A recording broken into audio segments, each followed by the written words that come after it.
नमस्कार दोस्तों, स्वागत है आप सभी का हमारे YouTube चैनल ज्योतिष फलादेश विज्ञान द्वारा आयोजित अति विशिष्ट अति महत्वपूर्ण कार्यक्रम ज्योतिष परिचर्चा कार्यक्रम। आज की वीडियो के माध्यम से मैं आप सभी के समक्ष ज्योतिष के एक बहुत ही महत्वपूर्ण विषय की सामान्य परिचर्चा को लेकर के उपस्थित हुआ हूं। आज की वीडियो के माध्यम से ज्योतिष के जिस विषय में सामान्य परिचर्चा मैं आप सभी के समक्ष करने वाला हूं, वह विषय है भाव के बलाबल का विचार ज्योतिष शास्त्र में किस प्रकार से किया जाता है। आप सभी जानते हैं हमारी जन्म कुंडली में द्वादश भाव होते हैं।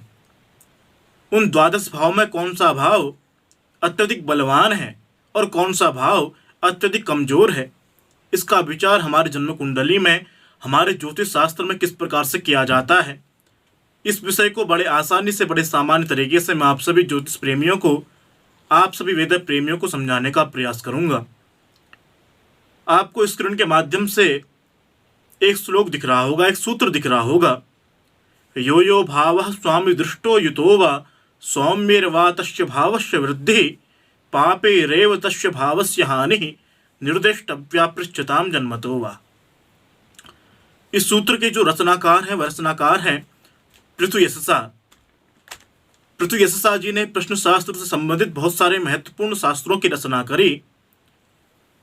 पृथुयशसा के बारे में हम सामान्य जानकारी प्राप्त करें तो पृथुयशसा प्रसिद्ध ज्योतिषाचार्य वराह मिहिर के सुपुत्र हैं। इन्होंने प्रश्न कुंडली से संबंधित, प्रश्न शास्त्र संबंधित बहुत सारे महत्वपूर्ण ग्रंथों की रचना करी, बहुत सारे महत्वपूर्ण सूत्रों की रचना करी। पृथुयशसा का ही एक महत्वपूर्ण ग्रंथ है षट्पंचाशिका। षट्पंचाशिका में पृथुयशसा इस सूत्र के माध्यम से भाव के बलाबल का विचार ज्योतिष शास्त्र में किस प्रकार से किया जाता है, इस बात को बताने का प्रयास करते हैं। षट्पंचाशिका में पृथुयशसा कहते हैं, यो यो भावः स्वामी दृष्टो युतो वा।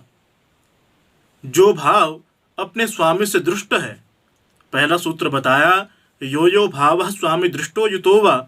हम जिस भी भाव के भाव बल को जानना चाह रहे हैं, चाहे वह धन भाव हो, चाहे वह चतुर्थ भाव हो, चाहे वह पंचम भाव हो, चाहे वह नवम भाव हो, चाहे वह दसम भाव हो, द्वादश भाव में से हम किसी भी भाव के बल को जानना चाह रहे हैं तो इस सूत्र को हमने वहां पर लागू करना चाहिए। पहले बताया कि यो यो भावः स्वामी दृष्टो युतो वा।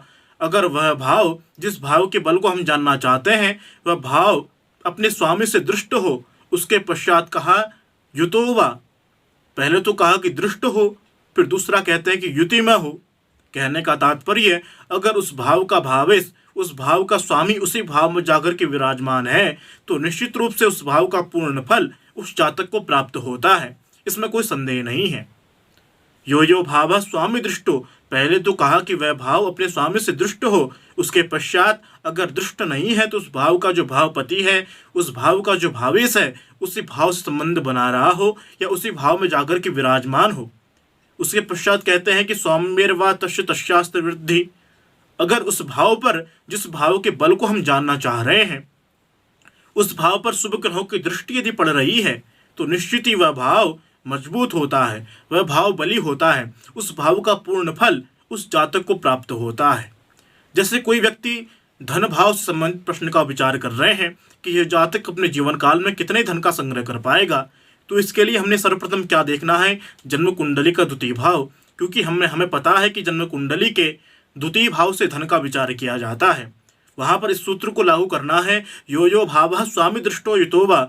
अगर वह भाव धनेश से दृष्ट हो, अगर धनेश धन भाव में ही जाकर के विराजमान हो या उस भाव पर धन स्थान पर शुभ ग्रहों की दृष्टि पड़ रही हो, तो निश्चित रूप से ऐसा जातक अपने जीवन काल में धन से संबंधित सारे सुख भोगने वाला होगा। अब देखते हैं कि सौम्य ग्रह कौन कौन से हैं, क्रूर ग्रह कौन कौन से हैं, शुभ ग्रह कौन कौन से हैं और अशुभ ग्रह कौन कौन से हैं। तो शुभ ग्रहों की श्रेणी में बुध आते हैं, गुरु आते हैं, शुक्र आते हैं और चंद्रमा आते हैं। लेकिन इन ग्रहों में से जो नित्य शुभ ग्रह रहते हैं वह ग्रह हैं बृहस्पति और शुक्र। बृहस्पति और शुक्र 9 ग्रहों में से ऐसे ग्रह हैं जो ग्रह नित्य शुभ कहे गए हैं। उसके पश्चात बुध के विषय में कहा गया है कि अगर यह ग्रह किसी पापी ग्रह के साथ संबंध बना रहा है या पापी ग्रह के साथ विराजमान है तो पाप प्रभाव से बुध ग्रसित हो जाता है और पाप प्रभाव देने लगता है। उसी पश्चात चंद्रमा। चंद्रमा के विषय में आप सभी जानते हैं, कृष्ण पक्ष की पंचमी से लेकर के शुक्ल पक्ष की पंचमी तक चंद्रमा पापी ग्रहों की श्रेणी में आते हैं, इसलिए चंद्रमा को भी पापी ग्रहों की श्रेणी में रखा गया है। इसके पश्चात जो अशुभ ग्रह हैं उनकी श्रेणी में मंगल आते हैं, राहु आते हैं, सूर्य आते हैं, केतु आते हैं, शनि आते हैं। कहने का तात्पर्य, शुभ ग्रहों की दृष्टि यदि उस भाव पर पड़ रही है तो निश्चित रूप से उस भाव का पूर्ण फल उस जातक को प्राप्त होता है। उसके पश्चात कहा, पापे रैव तस्य भावस्य हानि। अगर इसके विपरीत स्थिति हो, उस भाव का भावपति भी उस भाव पर दृष्टि नहीं डाल रहा हो, उस भाव का भावपति भी उस भाव पर नहीं बैठा हो और उस भाव पर शुभ ग्रहों की अपेक्षा पापी ग्रहों की दृष्टि पड़ रही हो, तो ऐसी स्थिति में उस भाव का पूर्ण फल उस जातक को प्राप्त नहीं हो पाता है।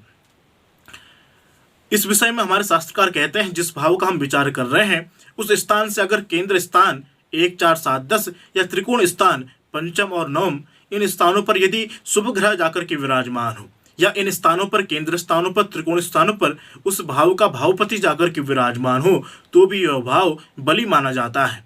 इसके विपरीत अगर वह भाव शुभ कर्तरी योग में विराजमान हो, कहने का तात्पर्य, अगर उस भाव से द्वितीय भाव और उस भाव से द्वादश भाव पर कोई शुभ ग्रह विराजमान हो, तो निश्चित रूप से उस भाव का पूर्ण फल उस जातक को प्राप्त होता है। उदाहरण से हम लेते हैं, अगर हम किसी जातक के नवम स्थान की चर्चा कर रहे हैं तो हमने क्या देखना है, उस भाव के पूर्ण रूप से बल को जानने के लिए यो यो भाव स्वामी दृष्टो हितोवा।